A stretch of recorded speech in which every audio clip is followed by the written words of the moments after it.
Allez, bienvenue dans ce premier plateau de Y'a plus qu'à. On est ensemble pendant 1 heure, je vous le disais. On va commencer par parler don du sang avec 2 invités. Johan Roustel, bonsoir Johan. Bonsoir. Vous êtes président de l'association Cénomane. Je suis responsable de la communication de l'association. Responsable de la communication, pardon. Je suis sûr que ça va être très bien écrit en plus sur le bandeau tout à l'heure, mais voilà. Et puis Erwan, Alain, vous venez pour la table ronde justement organisée par l'association Cénomane en qualité de témoin. On pourra échanger avec vous sur tout ça tout à l'heure. On salue Mylène avant, si vous me le permettez. Vous m'autorisez, Erwan? Avec très grand plaisir. Bon, alors si Erwan autorise, ça va Mylène? Ça va bien, oui. On parle de quoi tout à l'heure? On parlera de soleil. De soleil. Du bienfait et des avantages qu'ils peuvent constituer. Bon, eh ben, très bien. On commence par parler, si vous le voulez bien, de l'anniversaire. Tiens, voilà, les 10 ans. C'est vrai que c'est toujours important dans une action de s'inscrire dans la longévité. Ça fait 10 ans que Cénomane est sur le terrain. C'est quoi les objectifs de votre association? Donc, création en septembre 2003. Donc voilà, 10 ans qu'on agit maintenant sur le secteur du Mans pour promouvoir et informer la population sur les besoins en produits sanguins.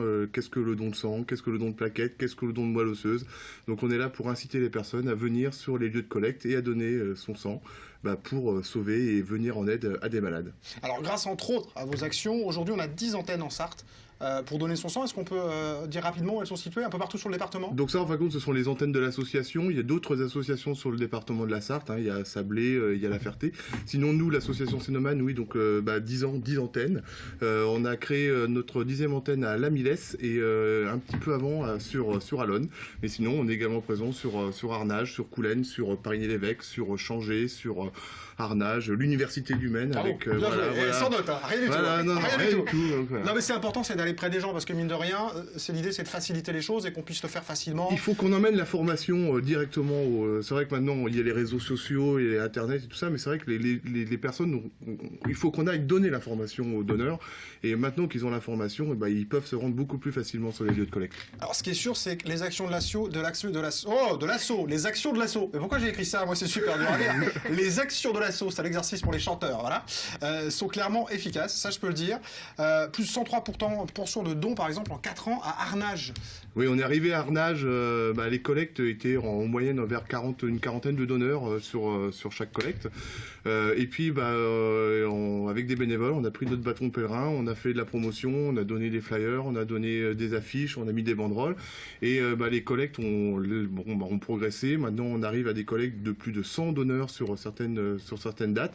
Et puis, ça progresse également sur Changé, ça progresse sur La Millesse, ça progresse sur la Suze, ça progresse en fin de compte partout. Et donc, on est vraiment heureux des résultats. Ça veut dire qu'il y a besoin d'associations pour soutenir ce don du sang?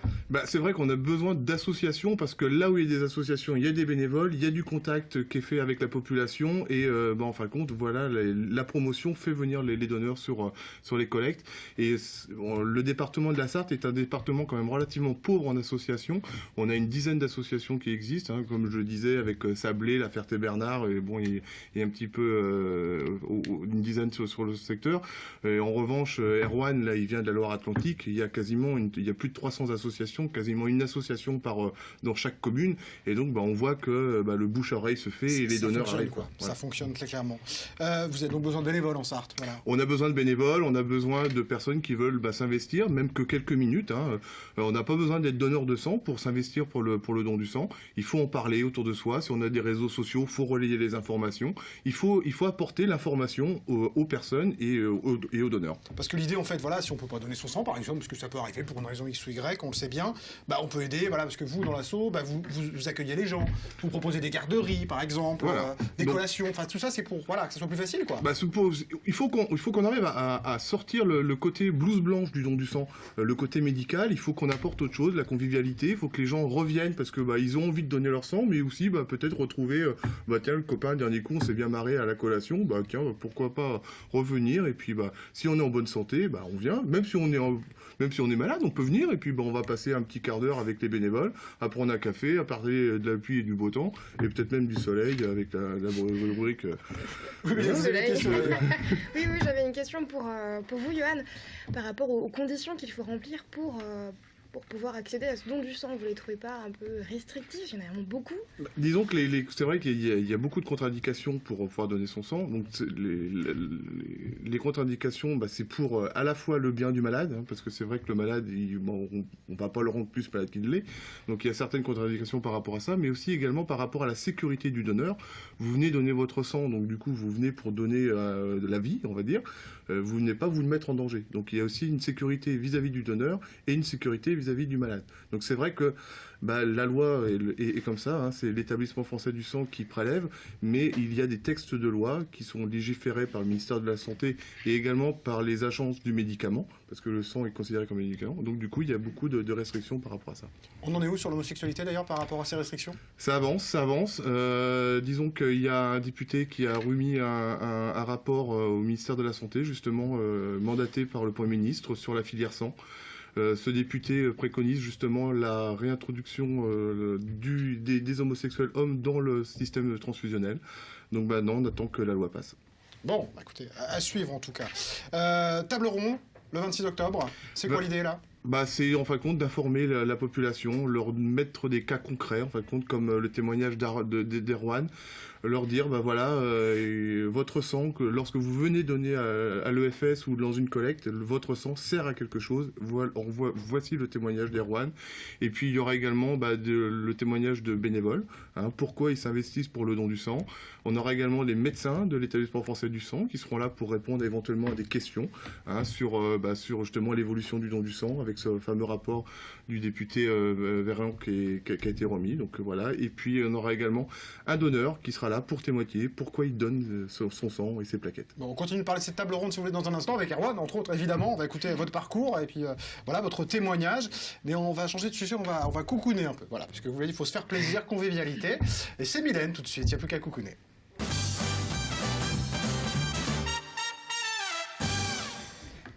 Alors, cette semaine, on coucoune avec le soleil, Jean-Christophe. Je me suis inspirée du temps, peu de soleil justement en ce moment. Et le soleil, vous le savez, il vous redore un peu la peau, un joli petit algue grâce aux UV. Il aide aussi à la synthèse de vitamine D, qui est essentielle pour votre vie. Il aide aussi au moral. On le voit aussi beaucoup avec la luminothérapie en ce moment. Vous avez peut-être dû en oui, ça c'est on fait des lumières, des couleurs, etc. Oui, voilà, les petites lampes que vous pouvez avoir à côté de votre bureau, à côté de la télé, qui vous aident et tout. Oui, sur le plateau, avec certaines luminothérapie. Voilà. C'est un peu agressif sur un plateau de télé, il faut l'avouer quand même. Mais voilà, ce manque de soleil pré-hivernal constitue souvent aussi une sorte de ruée vers les cabines auto-bronzantes. Vous pouvez le voir sur une petite photo que j'avais trouvée pour illustrer ceci. Bon, je vous ai pris une jolie demoiselle. Mais alors attention aux dangers justement que peuvent constituer ces machines, et c'est sur ça que je veux attirer votre attention. Une petite séance de 20 minutes, de temps en temps, pourquoi pas, ça vous fait un joli petit hal. Mais alors attention, si il y a vraiment... beaucoup de débats là-dessus, quoi. Il y a beaucoup de débats, forcément, puisque ça permet de préparer un petit peu sa peau pour un éventuel départ en vacances. D'ailleurs, à ce sujet... Excusez-moi, non mais c'est parce qu'il y a des... Merci Maxime qui me dit des petites bêtises dans l'oreillette, mais c'est sympa. À ce sujet, Jean-Christophe, je ne vous assassine pas, mais j'ai encore retrouvé une photo de vos vacances. Une photo des vacances? Oui. D'accord. Je suis là, vous avez l'air j'étais bien bronzé là. Vous avez l'air heureux. Je suis de quel côté par contre? À vous de nous le dire. À vous de nous le dire. Donc ça, on évite Jean-Christophe, plus jamais. Plus jamais. Je ne veux plus jamais avoir ça. En effet, l'excès d'exposition aux UV peut conduire à des lésions cutanées. On pense au vieillissement prématuré de la peau, ces fameuses petites taches brunes. Montrez-moi vos mains. Tout va bien, tout va bien. J'espère. On passe aussi... Faut flipper d'un coup là. On va coucouner, on va en partir comme ça d'émission. N'ayez pas peur des UV si vous n'en abusez pas. Ça marche. Mais j'allais partir dans l'extrême des lésions cutanées, le cancer de la peau. On peut aussi voir un risque de réaction cutanée, davantage sur des petites rougeurs après l'utilisation d'une crème ou d'un médicament. Vous ne pouvez pas justement acquérir une séance d'UV, ou alors après une épilation. Vous n'avez pas l'air concerné, donc tout va bien. À utiliser aussi vos petites lunettes, ce sont des petites lunettes d'UV qui sont comme ça très très jolies, pas autant que les vôtres. Ah, c'est gentil. Je vous ai changé il n'y a pas longtemps. Pour limiter un risque d'affection oculaire, soit une sorte d'infection de la cornée ou même de la cataracte, donc on ne plaisante pas vraiment avec les UV. Une petite séance de temps en temps, mais pas trop. Un dernier petit bémol aussi, ces cabines consomment beaucoup, donc en termes écologiques, c'est pas top. Et puis les séances restent quand même relativement chères. On a des forfaits qui montent parfois jusqu'à 80 € pour 3 séances. Mais méfiez-vous quand même des petits prix qui sont le reflet aussi de la qualité de l'établissement. Bien entendu, je dis du mal des cabines de trop bon sens, mais on a quand même des points positifs. Un beau petit bronzage, uniforme, sauf si vous mettez tes dessous un petit peu bizarre. Sans être épilé, c'est pas mal. Tu peux les expliquer ce soir. Je suis très ouverte, pas de problème. Mettez ce que vous voulez pour aller faire vos UV.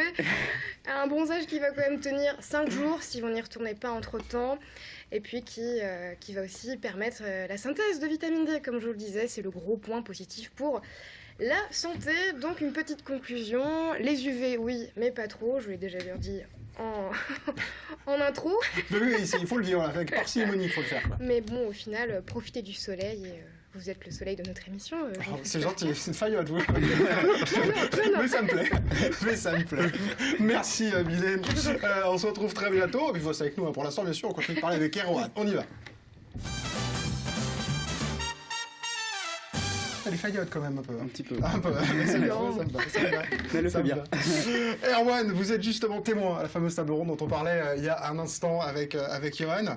Parce que, oui, le don du sang, vous connaissez, vous, pour le coup. J'ai connu un petit peu, effectivement. À l'âge de 13 ans, on m'a diagnostiqué une aplasie médulaire idiopathique. Alors, pour faire très simple, parce que c'est un petit peu barbare, j'avais une moelle osseuse feignante, voire très feignante. C'est-à-dire qu'elle ne produisait pas de globules blancs, de globules rouges et de plaquettes. Donc du coup, ce que je ne produisais pas, j'avais besoin de transfusion. Sinon, tout simplement, je mourrais. Donc, dans ce genre de pathologie, la première chose à faire, c'est de rester en vie.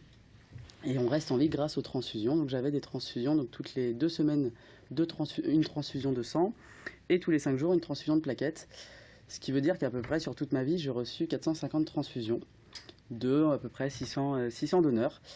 Donc effectivement, je connais l'importance du don du sang. Et parce que l'idée pour vous, c'était d'avoir une greffe, et du coup en attendant, parce qu'en plus ça n'a pas marché tout de suite, il a fallu 3 fois pour que ça fonctionne pour vous. Effectivement, donc il a fallu faire des greffes de moelle osseuse pour guérir.